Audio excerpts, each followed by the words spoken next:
Good morning बच्चा लोग। तो फिर से स्वागत है आप सबका हमारे यूट्यूब चैनल रेनबो में।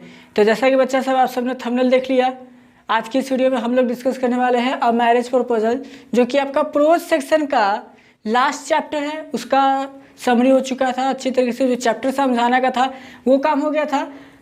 ये हमको आज इसका क्वेश्चन एंड आंसर देखेंगे उसके ऑब्जेक्टिव के साथ, और PDF भी आप लोग को इसका मिल जाएगा। देखिए, मैरिज प्रपोजल ये सब 12th में ही था, ठीक है। ये सिर्फ 12th में ही था, मतलब लास्ट ईयर तक 12th में था। जब 10th का जो सिलेबस चेंज हुआ, ये मैरिज प्रपोजल आपका ये बिहार बोर्ड में है 12th क्लास BSEB के लिए, ठीक है। और अगर कोई आपके दोस्त भाई बंधु अगर 10th में है तो उनके लिए भी है, लेकिन ये CBSE बोर्ड के लिए है, ठीक है। ये मैरिज प्रपोजल है, दोनों में है, एंटोन चेकअप के द्वारा लिखा गया है, दोनों में है ये मैरिज प्रपोजल। दोनों में 10th में भी पढ़ना है, लेकिन 10th में CBSE बोर्ड में पढ़ना है, बिहार बोर्ड में नहीं। 12th में पढ़ना है, लेकिन BSEB बोर्ड में पढ़ना है, बिहार बोर्ड में नहीं, ठीक है बच्चे। सॉरी, 10th बिहार बोर्ड में इसमें नहीं पढ़ना है आपका अब मैरिज प्रपोजल, लेकिन 10th CBSE बोर्ड में आपको पढ़ना है मैरिज प्रपोजल, जो कि फर्स्ट फ्लाइट आपका जो बुक है उसमें ये है आपका, ठीक है। तो आप अगर 10th के स्टूडेंट है, 12th के स्टूडेंट है, तो आप लोग के लिए ये क्वेश्चन आंसर आप लोग का काम कर जाएगा, और PDF जो इसका नोट्स है वो भी आप लोग को जल्दी मिल जाएगा। तो आज की इस वीडियो में हम लोग इसी को डिस्कस करने वाले हैं। लाइव क्लास हुई थी, मेरे पास 1700 स्टूडेंट्स हैं, जो कि 1700 स्टूडेंट्स सब्सक्राइब करके चैनल को बैठे हुए हैं, लेकिन आज पता चला कि लाइव क्लास में ज्वाइन किए सिर्फ 22 स्टूडेंट्स। मान सकते हैं कि थोड़ा सा नेटवर्क प्रॉब्लम होगा, ये बहुत सा कुछ हो सकता है, पर खैर जो भी हो, आप लोग सिर्फ टाइम वेस्ट कराना जानते हो टीचर का। बस ये एक चीज़ आज फैक्ट प्रूफ होता है कि बच्चे लोग को कुछ भी करके आदमी देगा वो कभी समझ नहीं सकते हैं। खैर, हम लोग जो भी आपका लाइव क्लास, कोई वीडियो आज के बाद नहीं आएगा, सिर्फ आपका जो मैरिज प्रपोजल जैसा वीडियो चल रहा था वैसा आता रहेगा।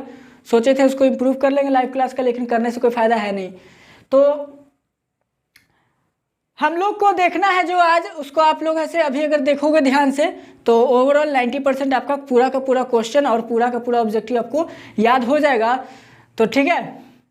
और जो आपका पोइट्री सेक्शन का फर्स्ट चैप्टर स्टार्ट हो गया बहुत तेज़ी से, उसको भी ऐसे वीडियोज आपको जल्द से जल्द मिलना स्टार्ट हो जाएंगी। सेकंड चैप्टर, थर्ड चैप्टर से करके सारा का सारा चैप्टर। पोइट्री सेक्शन में एक एक लाइन समझना काफ़ी इंपॉर्टेंट होता है, क्योंकि आपका जो BSEB का जो पैटर्न है वो एक लाइन उठा देगा और उसको आपको एक्सप्लेन करने को भी कह सकता है, ये होता है, तो ध्यान दीजिएगा। तो चलिए हम लोग स्टार्ट करते हैं।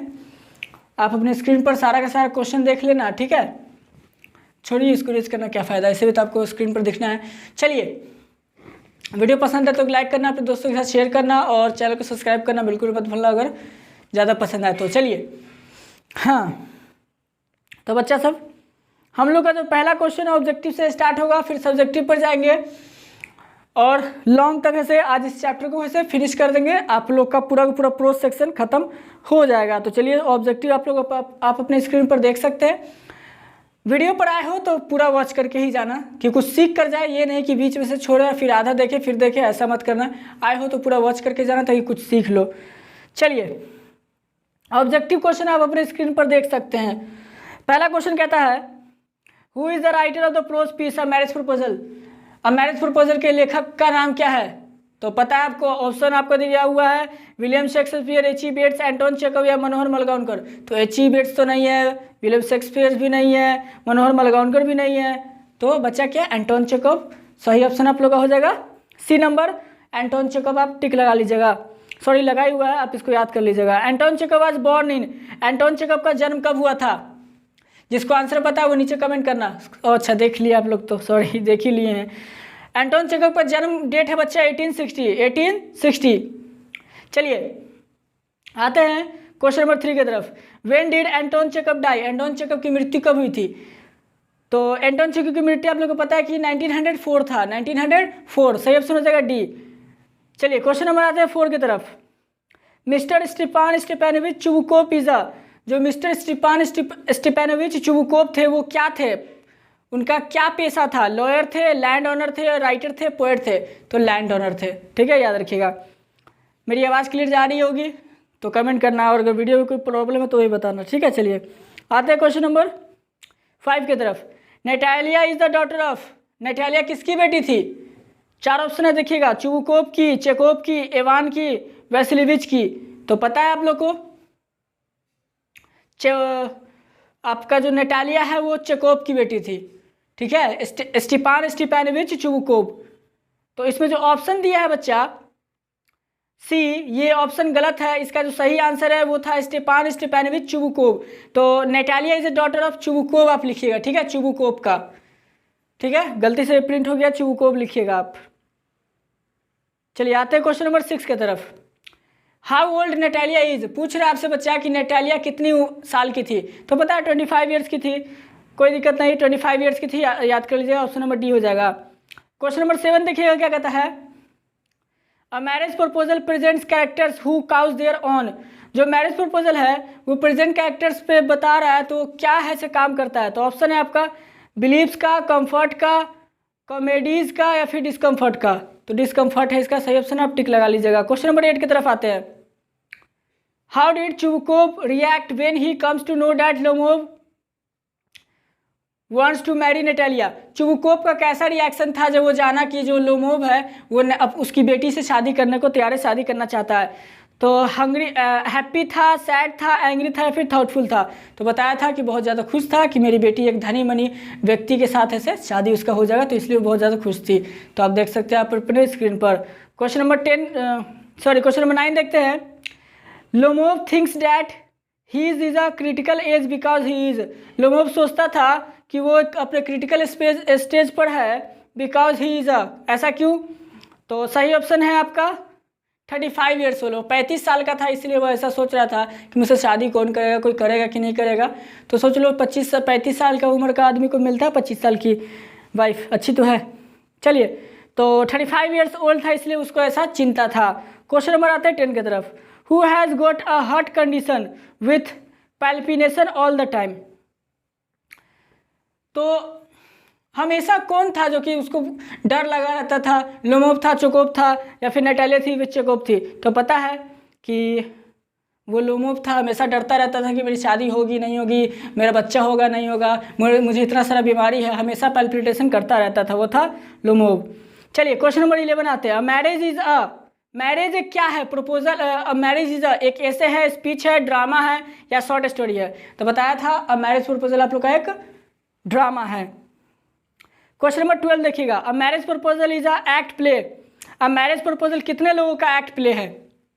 तो आपने क्या क्या देखा था, आपने देखा था अ marriage proposal is a act play, sorry ये एक्ट प्ले है, मेंबर्स प्ले नहीं, एक्ट प्ले। कितने में ये इसका जो एक्ट है वो प्ले किया गया था, 1 था, 2 था, 3 था, या 4 था, 3, 4, 2 या 1। तो सही ऑप्शन इसका 1 है, जो कि आप टिक लगा लीजिएगा, ठीक है। चलिए क्वेश्चन नंबर 13 की तरफ, जो कि लास्ट है आपका ऑब्जेक्टिव का। ऑब्जेक्टिव क्वेश्चन लास्ट है। It's not very nice for of you to your neighbours. ये बहुत अच्छी बात नहीं है, जो आपका नेबर्स के साथ है वो अच्छी बात नहीं है। तो क्या, लव का, नेग्लेक्ट का, रियली ऑन का, have faith in. Neglect your neighbours, ये अच्छी बात नहीं कि आप अपने नेबर्स को ऐसे भूल जाए, फिर दूर कर दे, फिर नेग्लेक्ट कर दे, बहिष्कार करे, ऐसा अच्छी बात नहीं है। तो सही ऑप्शन 13 का हो जाएगा बी। तो ऑब्जेक्टिव क्वेश्चन आप लोग का फिनिश होता है, ठीक है, ऑब्जेक्टिव क्वेश्चन फिनिश होता है। इससे ज़्यादा ऑब्जेक्टिव क्वेश्चन इस चैप्टर से नहीं है। तो नेक्स्ट वीडियो में हो सकता है हम अगर आपका जो सुटस लव आई डोंट गो का जो क्वेश्चन आंसर आएगा तो उसमें आपसे हम पूछ सकते हैं इसका ऑब्जेक्टिव के बारे में, ठीक है। तो देखिए ऑब्जेक्टिव आप लोग का कंप्लीट हो गया। इस चैप्टर से आप लोग का ऑब्जेक्टिव कंप्लीट हो गया। आप सब्जेक्टिव की तरफ देखते हैं, जो कि आपका क्वेश्चन आंसर है। B1, B2, B3 आपके बुक में जो है वो सारे क्वेश्चन को कराया जा रहा है, तो देखिएगा, ठीक है, आपके स्क्रीन पर।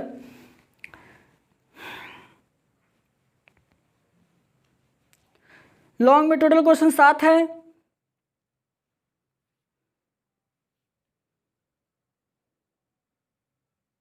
चलिए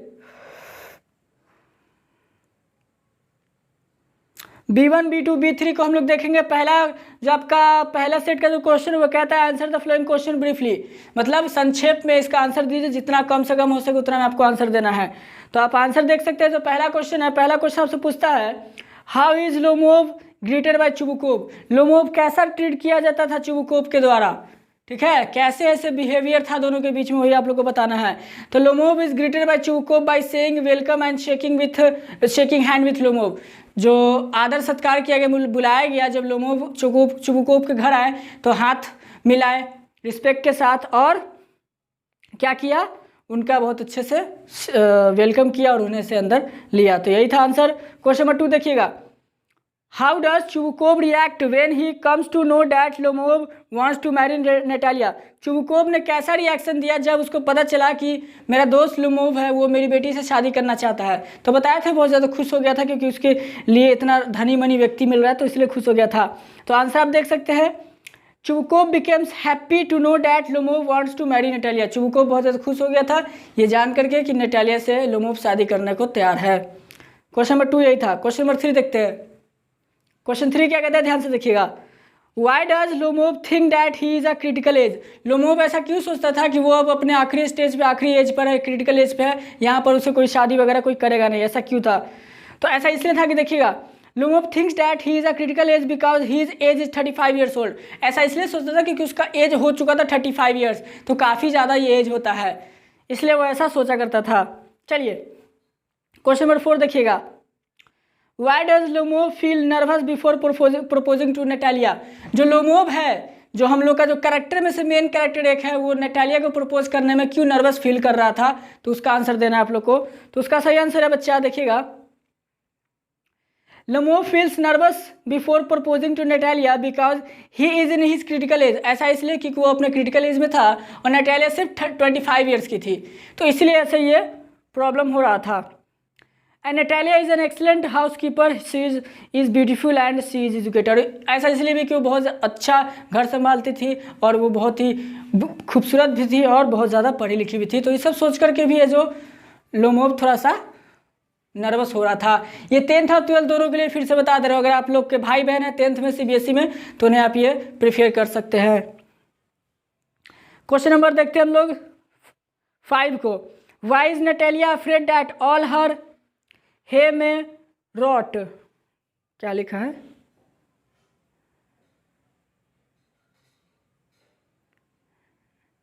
देखो बच्चा क्वेश्चन नंबर 5 है ना, इसको मैं एक्सप्लेन कर दूंगा नेक्स्ट वीडियो में, ठीक है। थोड़ा सा इस क्वेश्चन में हमको प्रॉब्लम हो रहा है। वैसे इसका आंसर देख लीजिए, Natalia is afraid that all her may rot because it rained heavily yesterday. बस ये लिखा हो तो इसका आंसर आप याद कर सकते हैं, ठीक है। चलिए क्वेश्चन नंबर आते हैं 6 के तरफ, याद दिलाइएगा, ग्रुप में इसको डिस्कस कर दूंगा। What according to her is the real worth of Ox Meadows. कह रहा है, पूछ रहा है, नटालिया के अनुसार रियल मतलब क्या होता है ऑक्स मीडोज का। तो ध्यान से सुनिएगा, नटालिया के अनुसार क्या होता है। The real worth of ox meadows is about 300 sables according to Natalia. मतलब ऑक्स मीडोज का जो वैल्यू होना चाहिए नटालिया के मुताबिक वो 300 सबल्स होना चाहिए नटालिया के मुताबिक। ये नटालिया ऐसा कहती हैं। तो क्वेश्चन नंबर बच्चा लोग 6 यही था। आते क्वेश्चन नंबर 7 की तरफ, तो आप 7 देख सकते हैं। 7 कहता है, what according to Lomov had let the meadows and to whom। ये जो लोमोव है, लोमोव के अनुसार जो मीडोज का उसका वैल्यू क्या है और किसके पास मीडोज को ले गया गया था। तो चलिए, जो भी नटालिया ने बताया था 300 सबल्स बताया था ना, अब देखते हैं लोमोव का क्या है। तो according to Lomov his aunt grandmother lent the aux Meadows. उसकी आंट ग्रैंड मदर ने ऑक्स मीडोज दिया था, जो जमीन था उसी का विवाद के बारे में, to her parental great grandfathers peasant for an indefinite period. कुछ समय के लिए जो मेरी ग्रैंड फादर थी, जो जमीन था ऑक्स मीडोज, उसके बारे में बता रहे हैं लोमोव कि मेरी आंट ग्रैंड मदर ने ये जमीन ऑक्स मीडोज दिया था उसके पेरेंटल ग्रेट ग्रैंड फादर्स को, ग्रेट ग्रैंड फादर जो कि पीजेंट थे, कुछ समय, सीमित समय के लिए, ठीक है। तो बच्चा लोग यही था, वेरी शॉर्ट, यानी कि जो हम लोग का पहला पड़ाव था, पहला पड़ाव का ये क्वेश्चन था। अब इसी में फिर हम लोग देखेंगे दूसरा जो है B1 तो देख लिया, B2 अब हम लोग देखेंगे। तो B2 आप देखिएगा ध्यान से, B2 भी यही है, answer the flowing question briefly, ठीक है बच्चा। तो चलिए देखते हैं पहला क्वेश्चन है B2 का, B.2 का 2 का 1 देखिएगा। What is Lomov explanation of Ox meadows becoming a dispute place of land. जो लोमोव ने एक्सप्लेनेशन दिया ऑक्स मीडोज के बारे में, डिस्प्यूट लैंड के बारे में, वो क्या था तो वो देखिए। Lomov explain that the aux meadows is the property and the aux meadows was given by his aunt's grandmother to Natalia's great grandfather. देखिए लोमोव ने बताया कि जो ऑक्स मीडोज जो प्रॉपर्टी है वो मेरी ग्रैंड मदर ने नटालिया के ग्रेट ग्रैंड फादर को ऐसे रेंट पर दिया था without any rent to the property. जो प्रॉपर्टी कोई फीस नहीं लिया था, जो रेंट होता है ना मंथली, वो नहीं लिया था, ऐसे दे दिया था। Ox meadows is coming a dispute price of land. और ये ऑक्स मीडोज ही था जो कि नटालिया और लोमोव के बीच में झगड़ा का सबब बना था। पता है आप लोग को, जब चैप्टर समझाते तो बताया था कि जमीन को लेकर के लोग लड़ पे रहते हैं। चलिए क्वेश्चन नंबर 2 देखते हैं। 2.2 का 2 देखिएगा, ठीक है। क्वेश्चन 2 कहता है what does Chubukov say about Lomov father and great father. Chubukov ने लोमोव के फादर और ग्रेट फादर के बारे में क्या बताया तो देखिए ध्यान से। कहता है बच्चा, आप अपने स्क्रीन पर देख सकते हैं, चुबुकोव अब्यूज लोमोव्स ग्रैंडफादर। चुबुकोव ने लोमोव के ग्रैंडफादर को गाली दिया एंड ग्रैंड मदर, दोनों को गाली दिया। It said that his grandfather would like to drink like a fish. उन्होंने ये कहा कि उसके जो ग्रैंडफादर है वो जैसे होता है ना मछली दिन भर पानी में रहती है, तो ऐसा नहीं कि मछली की तरह पानी पी, नहीं, वो जैसे मछली जितना पानी रहती है वो वैसे ही पीते रहते थे, जितना मतलब समझ लो पानी, बहुत दिन भर पीते रहते थे, पीने में मशगूल थे। And his father was gambler, और उसके पापा जो थे गैम्बलर में से थे। And he would eat too like a pig and his youngest aunt Natasia ran off with an architect. और जो उसके फादर थे वो तो गैम्बलर थे। दूसरा फिर बताता है कि वो जो उसके गैम्बलर थे वो पिग और उसके यंगेस्ट दिमाग खाने का वो काम किया करते थे। और आंट जो उसकी यंगेस्ट आंट थी नटासिया, वो भाग गई थी एक आर्किटेक्ट के साथ। तो पूरे फैमिली को ऐसे चुबुकोव ने क्या किया, घेरे में ले लिया और पूरे फैमिली को ऐसे गाली दिया लोमोव के। चलिए क्वेश्चन नंबर 3 देखते हैं। Why does Lomov refer to the land settlement. लोमोव ने क्यों ये बोला और चुना लैंड सेटलमेंट को, तो ऐसा क्यों, उसका आंसर देखिएगा। Lomov refers to the land settlement that the aux Meadows property belong to him. Lomov ने इसलिए लैंड सेटलमेंट के लिए तैयार हुआ, ऐसा इसलिए किया क्योंकि वो उसके प्रॉपर्टी था, उसके लिए बिलोंग था, उसकी का प्रॉपर्टी था, इसलिए वो रेडी हुआ। He explain that his aunt's grandmother. उन्होंने बताया लोमोव ने कि मेरी आंट्स ग्रैंड मदर ने ये ज़मीन को एक्स मीडोज को चुबुकोव्स के ग्रैंड फादर्स पीजेंट को दिया था टेम्पररी यूज़ के लिए, ऑफ फ्री ऑफ कॉस्ट में, कोई रेंट नहीं लिया था, ऐसे ही उसे दे दिया गया था यूज़ करने के लिए। ठीक है बच्चा। चलिए क्वेश्चन नंबर आते हैं 4 के तरफ। तो 4 क्या कहता है वो देखिएगा ध्यान से। Why does Natalia cry and weep to know that come to propose her. Sorry ये नहीं था, क्वेश्चन नंबर 4, वो 5 मैंने पढ़ दिया। क्वेश्चन 4 देखिएगा। Why does be complain all the time of palpitation and throbbing. ये थोड़ा सा लाइन क्या है दिख नहीं रहा है, तो मुझे आप थोड़ा सा बताना। वेन थ्रोबिंग जो भी हो, ऐसा क्यों था कि जो लोमोव था हमेशा कंप्लेन करता रहता था कि वो बीमार है, वो बीमारी से जूझ रहा है, उसके अंदर बहुत सा बीमारी, ऐसा क्यों। तो आंसर देखिएगा जो कहता है he is in critical age, वो तो अपने क्रिटिकल एज पे था he has defect in his heart, उसके हर्ट में थोड़ा सा डिफेक्ट था। He had a short temper, और वो थोड़ा सा शॉर्ट टेम्पर था, गुस्सेला दिमाग का था। So he complains all the time of palpitation and veins throbbing, इसीलिए वो हमेशा पल्पिटेशन और वेन्स थ्रबिंग के बारे में ऐसे कंप्लेन किया करता था। तो बच्चा क्वेश्चन नंबर 4 यही था। वीडियो आप लोगों को समझ में आ रहा है ना। अगर नहीं आ रहा है या फिर कहीं कोई दिक्कत है तो कमेंट कर दो नीचे, ठीक है। वो कमेंट देख करके आपको ऐसे दोबारा समझा दिया जाएगा, तो कमेंट कर देना। चलिए क्वेश्चन नंबर आते हैं 5 की तरफ। Why does Natalia cry and weep to know that come to propose her. Natalia क्यों रोने लगी जब वो जानी कि ऐसे लोमोव उसको प्रपोज करने आया था। तो आंसर देखिएगा। Natalia cries and weeps because the proposal of marriage is discussed but the other matter of disputes about Mrs ox meadows takes place, so it is the blunder of Natalia. देखिए जो Lomov था वो तो Chubukov के घर आया था नैतालिया को प्रपोज करने, लेकिन नैतालिया ने ब्लंडर कर दिया था, मिस्टेक भी नहीं किया, ब्लंडर किया। ब्लंडर तो बहुत बड़ी गलती होती है, मिस्टेक भी नहीं, ब्लंडर किया। मिसेस ऑक्स मीडोज का जो प्रॉपर्टी का जो बात था उसको बीच में ला करके उसने ब्लंडर किया, और इसीलिए ये सब सोच करके नैटालिया रोने लगी, क्योंकि इसमें गलती था नैटालिया का। वो प्रॉपर्टी सब जानता था कि लोमोव का था, फिर भी लेकिन उसके पापा और वो जो थी नैटालिया वो नहीं मान रही थी, और बिना मतलब का डिस्प्यूट और डिस्गस्ट करते जा रही थी और बात को बढ़ा रही थी, तो इसलिए थोड़ा सा रोने लगी जब पता चला कि लोमोव यहाँ पर मुझे प्रपोज करने आया था। तो बच्चा यही था B2 का 5 क्वेश्चन। B1 में देखे 7 क्वेश्चन, B2 में देखे 5 क्वेश्चन, 7 5 12 हो गया। अब देखो लास्ट B3 का, यानी कि शॉर्ट टाइप का लास्ट देख रहे हैं B3 को, तो B3 को ध्यान से देखिएगा, ठीक है। B3 का देखना बच्चा लोग, B3 में क्वेश्चन 4 तक ही है, तो B3 का सिर्फ 4 तक है, तो 4 है से आराम से देखिएगा, ठीक। चलिए, तो आप अपने स्क्रीन पर देख सकते हैं B3 को हम लोग ऐसे अभी डिस्कस करेंगे। ये भी वही है, answer the flowing question briefly. चलिए, तो क्वेश्चन नंबर 1 देखिए आप अपने स्क्रीन पर। Why does Natalia want to talk about something else? नैतालिया क्यों किसी और चीज़ के बारे में बात करना चाहती थी, तो ऐसा क्यों, तो देख लीजिए। Natalia wants to know about the behavior and the temperament and the palpitation of Lomov, so she wants to talk about something else. नैतालिया जाननी चाहती थी कि जो लोमोव है उसका बिहेवियर कैसा है, उसका पैल्पिटेशन कैसा है, उसका गुस्सा कैसा है, ये सब वो जानना चाहती थी, इसलिए वो किसी और चीज़ के बारे में बात करना चाहती थी। चलिए, क्वेश्चन नंबर 2 देखते हैं। क्वेश्चन नंबर 1 हो गया शॉर्ट टाइप का, B3 का 3 का 1 हो गया। 2 देखते हैं। अब 2 क्या कहता है, what according to Lomov is the main defect of leap. जो लोमोव के अनुसार क्या मेन डिफेक्ट था लीप का, तो देखिए उसको ध्यान से देखते हैं। The main defect of Leap is that it has a pug jaw, means his lower jaw is shorter than his upper jaw according to Lomov.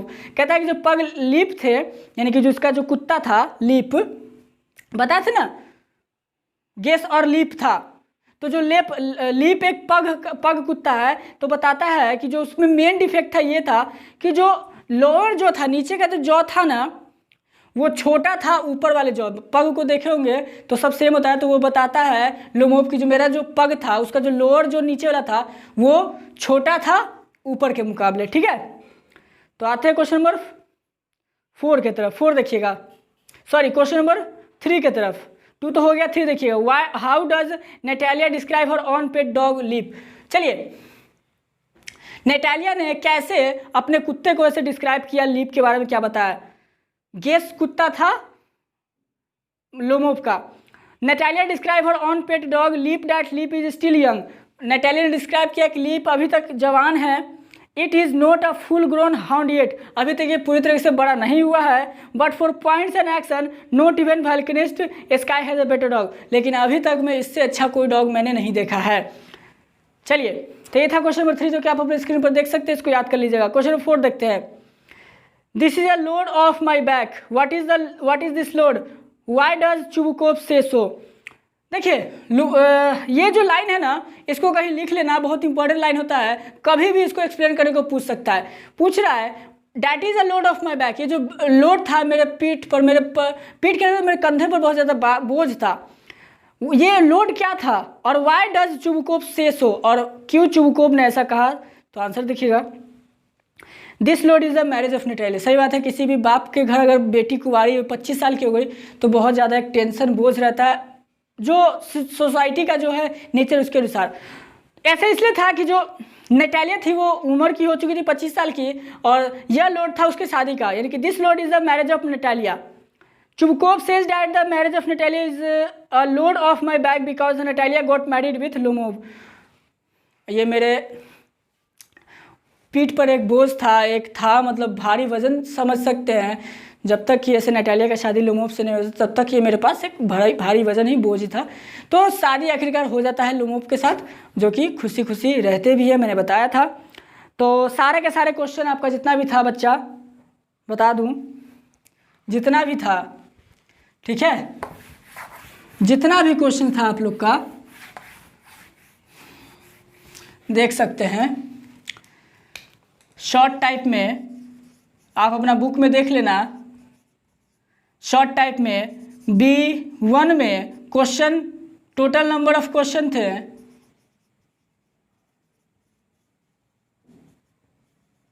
7।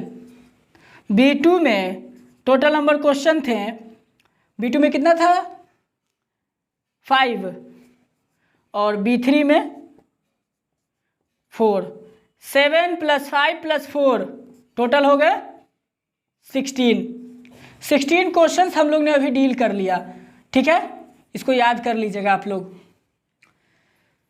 ठीक ना, याद हो जाएगा ना, याद कर लीजिएगा। जो लॉन्ग क्वेश्चन है वो टोटल 7 क्वेश्चन है, लॉन्ग क्वेश्चन टोटल 7 क्वेश्चन है, उसको भी एक्सप्लेन कर दूं या कर दूंगा तो उसको एक्सप्लेन नेक्स्ट वीडियो में ही किया जाएगा। शॉर्ट टाइप ही आप लोग का क्वेश्चन रहेगा। चलिए छोड़िए, इसी में एक्सप्लेन कर देते हैं। लॉन्ग का भी क्या जाएगा, थोड़ा सा और टाइम लगेगा, तो आप लोग वीडियो को बस पूरा वॉच करना, और क्या कह सकते हैं। ठीक है, तो हम लोग लॉन्ग को डिस्कस करते हैं।